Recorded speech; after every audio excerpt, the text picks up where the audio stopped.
Hey, what's going on, guys? So today I had a little bit of time here to play around with these knives. I took both these guys apart. I figured out what was going on with both of them, and we're gonna talk about it here. All right. So the first thing was this Ozark Trail knife. This is the the axis lock knife everyone's talking about. If you remember, I bought a second one, and it was just not functioning properly at all. I don't know what was going on with the lock. It had like lock stick. It wasn't going the position it was supposed to, and then when the knife blade was actually closed, it was just very mushy, and it didn't actually suck in at all. It's supposed to, suck in just like this. I figured out what the problem was, and I fixed it very easily. I actually didn't require much at all. I fixed it on accident. So what I ended up doing is I started taking the knife apart. This screw on the front of the scale here stripped, of course. I left it on there. I was able to get the scale, out of the way so I could see what's going on. So you can see how this axis lock works here. Let me zoom in for you. All right, you can see the spring here. It's very similar to a regular, axis lock. In this case, I don't know if there's probably one on the other side as well. It should be two, what would be similar to the Omega springs, like on a Benchmade axis lock. But anyway, when the knife is closed, it's supposed to do exactly what you see here. It's supposed to retain closed. So if the blade starts pulling open, it's pulling down on the handle, which is pushing against the spring and is wanting to close. Once you get to a certain point, you don't have that pressure anymore. And then of course, once it goes all the way in the open position, this locks forward, okay? So, back out a little. So the lock up here is perfect. So what happened? Why was this all messed up before and working now? Well, if you look at the scale, you can see, again, on the front here, this whole section where the spring is, the lock, all that is supposed to sit inside here, okay? There's a cutout, or not really a cutout, it's just molded into the shape. So what was happening on this one, fresh out of the box from the factory, is this whole spring system here, the bottom part of this spring, it goes into this hole. This was not in the hole. It popped out of the hole, and it was getting caught on something else inside the handle, like on one of these sides. All right, so instead of being encaptured within this little area, this allotted space, and the reason the space is in here, the purpose for that, the way it's made, is so that if the spring pops out, it can't go anywhere. You know what I'm saying? But it did. Again, this is just shoddy manufacturing because this is a mass-produced knife made in China for a very, very low price. So some are okay, some are awesome, some suck. This is one that sucked out of the box, but unfortunately, you wouldn't know that unless you took it apart like I did. So by taking it apart, I pulled the scale off. The end of this little spring was popped up. All I did was push it back in the hole, put it back together, and it was fine. So now that it's where it's supposed to be, and it's going to be in this little play area that they allowed for that mechanism, it should work fine. So let's go ahead and put this scale back on there. All right, let's pop this pivot screw back in.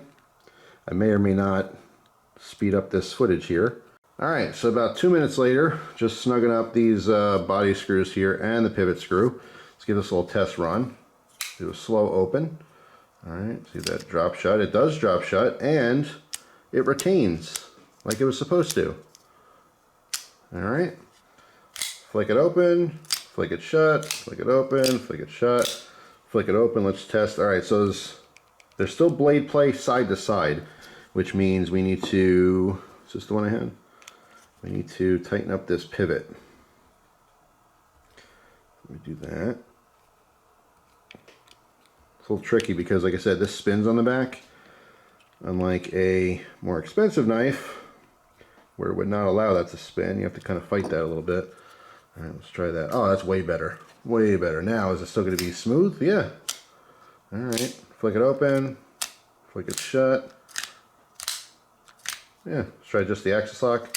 Open, shut, and we're back in business.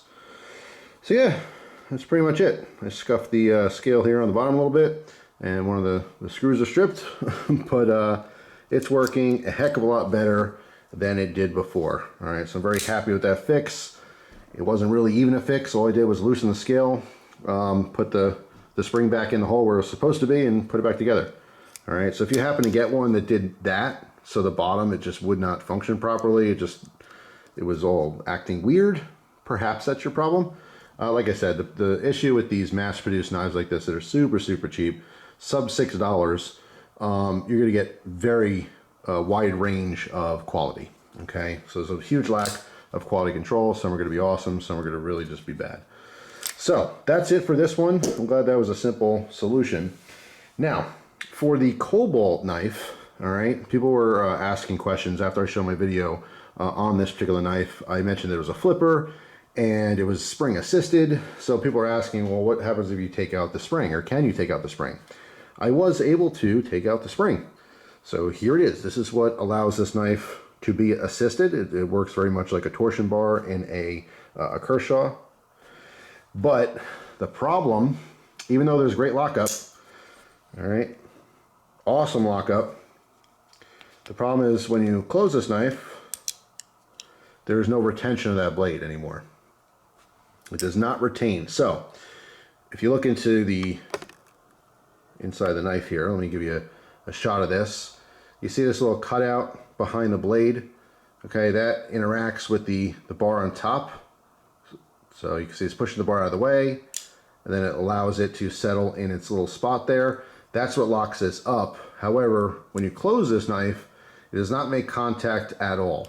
Okay, by design, the torsion bar is what keeps this shut.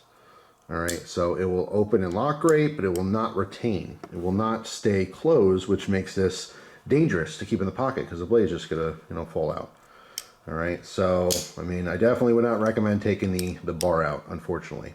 So let's go ahead and take this one apart so I can show you what's going on here. And just trying to wiggle this top scale off. There we go. All right, so just the scale, you can see the cutout on the scale, and these are metal. It's solid metal. I don't think it's aluminum. It doesn't necessarily feel like stainless. It's probably some pot metal, who knows.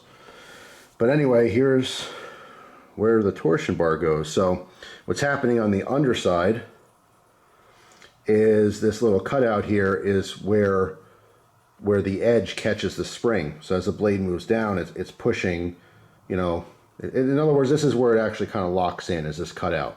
All right, and that little hooked part there is what goes through a hole in the blade. So I'll flip it around the other way, and there's this bunch of red goo, which I'm assuming is some kind of grease. So if you look, there's a little hole. Let me unlock this. All right, there's a little hole right there. All right, that goes through the blade. Once again, there we go. So let's take our little spring, we put the little nub, put the nub in the hole. Come on. All right, lock this guy open. Make sure that's in there. And if we put the scale on, again, the spring, the bottom of the spring is going to be on this ledge. Okay, so it won't go anywhere. So hopefully that lines up how it should. All right. So that little snap is just basically the top scale lining up with the liner. First, we're going to put our pivot screw back in.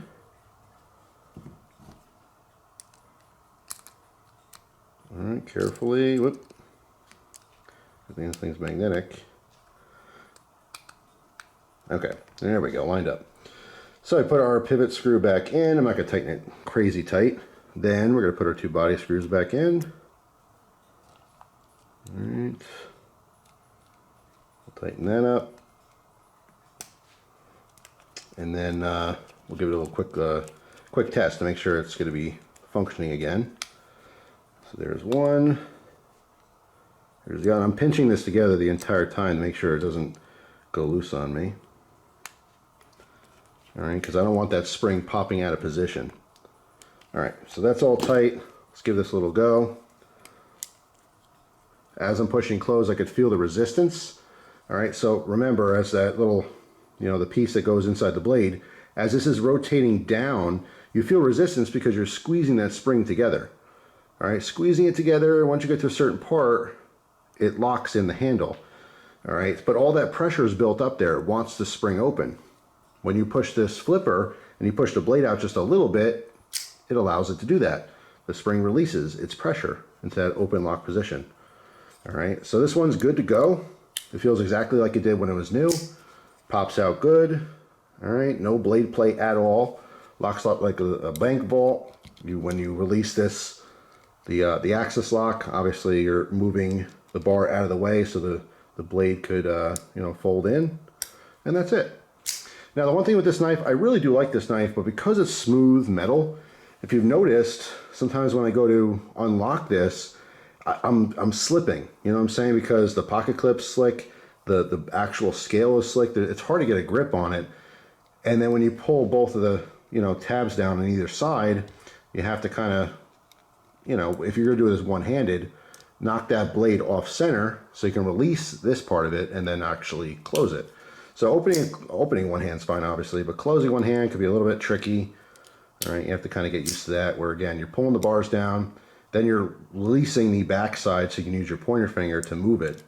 Then you can release your thumb and bring your thumb up to close it or whatever. It's gonna be a lot easier if you use two hands so that you can hold the blade, support the knife. You don't have to worry about your grip at all.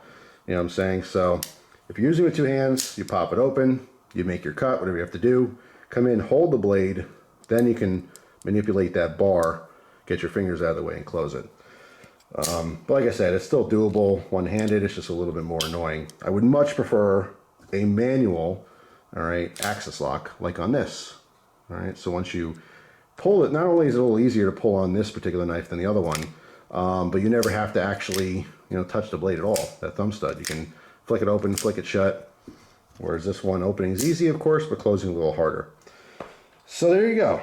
We took them both apart. Luckily, this was a simple fix. Unfortunately, taking the spring out of this one makes it a dangerous knife. It doesn't actually retain closed, which is not a good thing at all. But either way, hard to beat these, you know, these prices. This was essentially $3.33, if you want to look at it like that, or $3.30, whatever it happens to work out to be. This is a part of a three-piece set. If you didn't see the other video, this comes with two camouflage utility style blades that have sliding, you know, action. And then of course this is the Ozark Trail from Walmart, which is just under $6. It's like, I don't know, $5.95, $5.97, something like that. But you can't go wrong with either one. Unfortunately, you know, the quality control is going to be very low. So although I like mine, this one was a huge disappointment out of the box, but luckily it was an easy fix. It might not always be the case. If I open this up and one of those springs were broken, it's not like I can call Walmart and say, hey, you know, I got this issue, I get to fix it. No, they'll just tell me to come and return it, get my $6 back. You know what I mean? You know, this, as far as, you know, returns and stuff, I don't know what Lowe's policy is on reduced items, because this was, you know, technically like a sale item. And it was supposed to be $20 originally for that 3-pack, but they have them on sale for $10. I don't know if that's like a final sale thing or if you actually can return it. But anyway, I mean, for the price, it's always worth taking a chance, in my opinion, for some decent little beater knives. Hopefully you guys enjoyed the video. Hopefully it helped you out. At least you got a little peek-see inside these knives in case you have to take yours apart for whatever reason to fix them or play around with them. So that's all. Hope you guys have a great day, and I'll see you tomorrow with a brand new video. Take care.